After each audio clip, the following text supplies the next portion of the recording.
to your needs. Okay, that will be helpful for others as well. Okay, okay. Obviously, is that fine? Yeah, yeah. Got it. So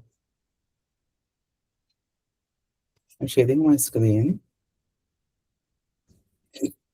Okay.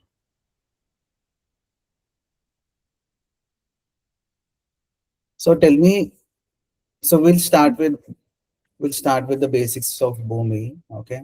So tell me, um, if I have to take a class today on any integration process, do you have any knowledge on integration?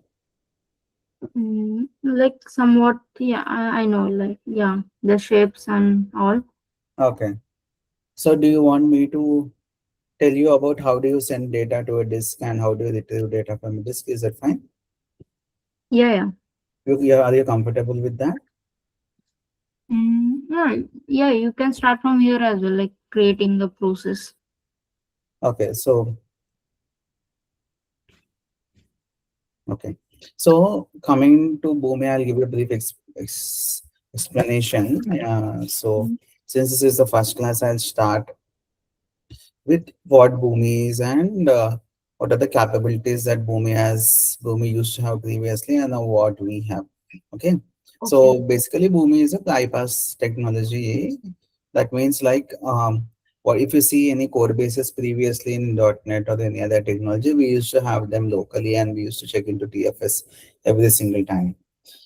So now but so that usually happens that usually whatever technology is not just .NET or any other technology, Java, .NET or any web methods, any legacy technologies, all the code bases used to reside in our internal server or system.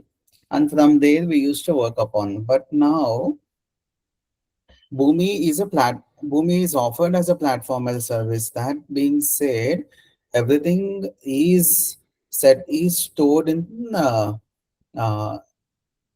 in a website. You can say that. Okay, so you can log into any from anywhere using your credentials, using your single sign-on authentication, and that way you will automatically redirect to the current system's Boomi, whatever is your company's Boomi What? profile. That way you can see all your processes, or you can see your executions and all. Okay, In so the browser itself, we can.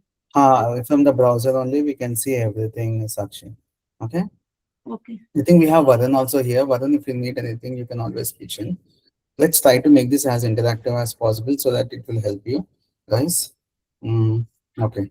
Now, coming back to this. Okay, so suppose you are somewhere else and you don't have access to your servers and all, you just log into your Boomi platform with your user IDs and password, and that way you will log into your company's Boomi profile.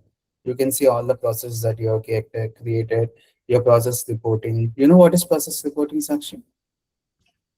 Yeah, process reporting, it's come under the manage tab. So there we can monitor the processes. Correct. So all those whatever you want to do, if you're an admin and you only take care of monitoring, that also you can see here. So basically you can see everything here.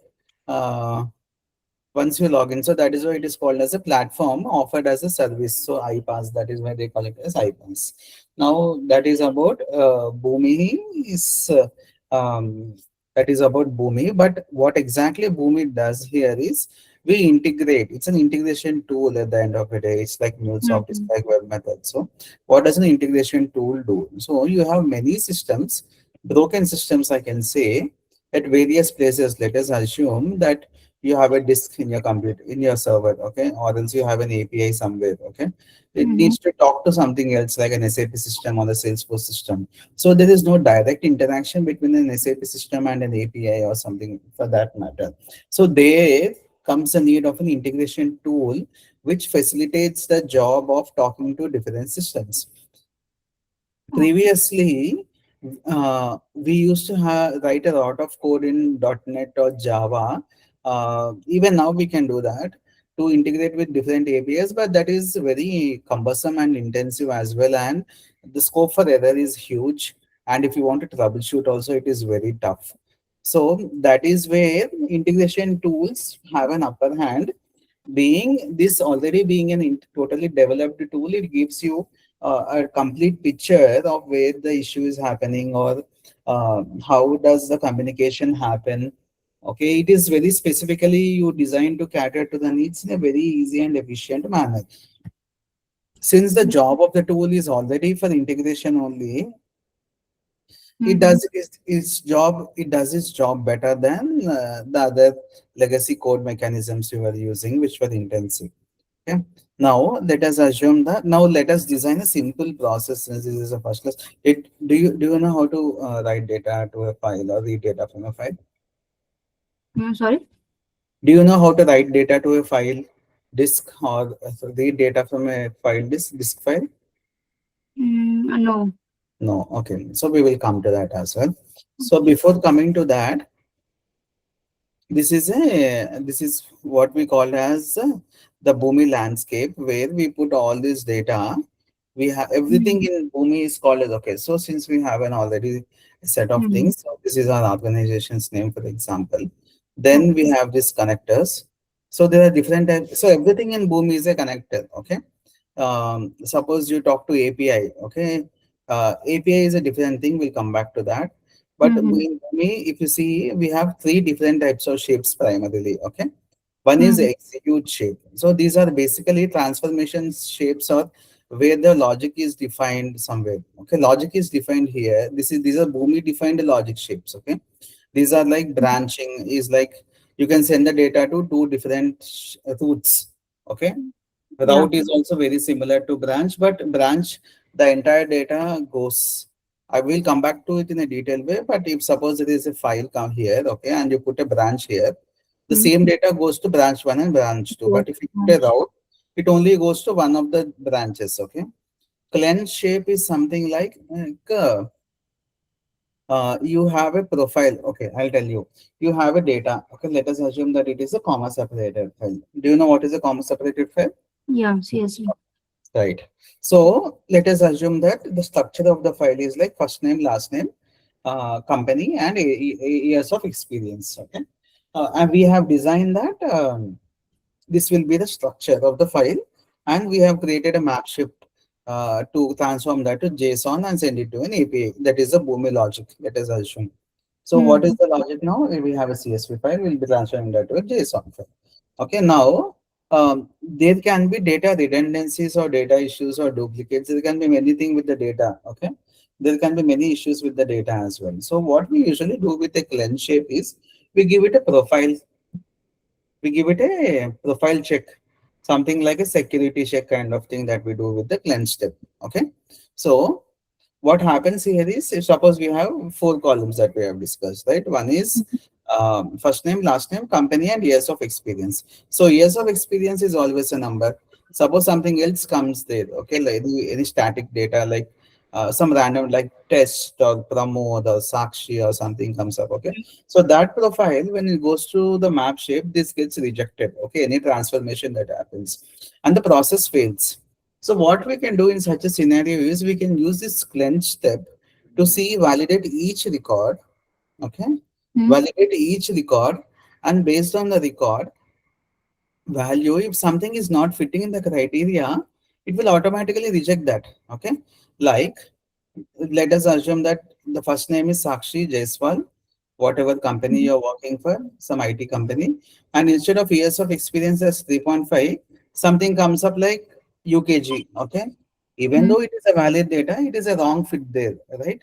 So that is where this fails. Now, if there was no lens shape, this would have gone to a transformation piece, and at that place, if this fails, the entire process would have failed. Okay. Now what we do with the cleanse shape is we validate the data, and in the last step, okay, because Mm-hmm. the data is not correct, that specific row can be either repaired or rejected. Okay, we can remove isolate that one particular row from execution, or Mm-hmm. we can repair that to show that if something else comes up, let us put a default value of 9 or 10 or 0 or 1. Okay, for us, to not let the process fail. That is what is basically what a cleanse shape does. If you see here, the cleanse step enables you to validate the document field values. Okay, in this case, we assume that it is years of experience. and either repair or reject the document before further processing. It is often helpful to use a cleanse step before the map step so that invalid values can be corrected before potentially causing errors while mapping. This is what we just discussed. Okay. Mm-hmm. So is this clear? Sakshi, you want anything? Route shape is also doing the same thing, right? It We will on the come to basis of route the shape also. condition, it will. We'll come to route shape also. I will explain route Oh, shape also. okay. Okay. But this is basically a cleanse step. Is it clear with cleanse step? Mm, We will do okay. one. We will do one exercise for everything. Okay. Okay. Mm, Uh, I want to make you see. I can't tell all at a time, so I'll just s- make you acquaint with the logic steps today. Okay, that way, logic shapes. You will understand what is it happening, so that tomorrow, if I again start any POC on this, you will understand it better. So